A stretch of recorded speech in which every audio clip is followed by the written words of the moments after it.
বড় বোনকে কেউ এইভাবে মারে? বড় বোনকে মারলে কি হয়?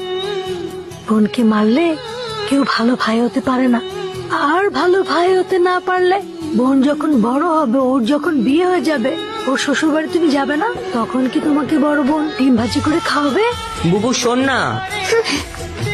কি হলো রে? গ্লাসটা কে ভাঙলো? না না মা, কিছু হয়নি, আমার হাতের লেগে গ্লাসটা পড়ে গিয়েছে।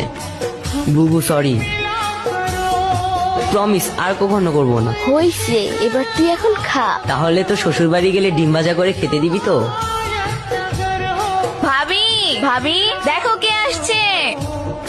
জান্নাত, কেনা এটা? আমার ভাই। তোমার বোন সারাদিন কতবার তোমার নাম নেয়, তুমি জানো না? মান্নাত এইটা করতো, মান্নাত ওইটা করতো, মান্নাত এমন, মান্নাত তেমন, কত কথা যে কয়। তুমি আসছো ভাই, আমি অনেক খুশি হয়েছি। জবে থেকে বিয়ে হয়েছে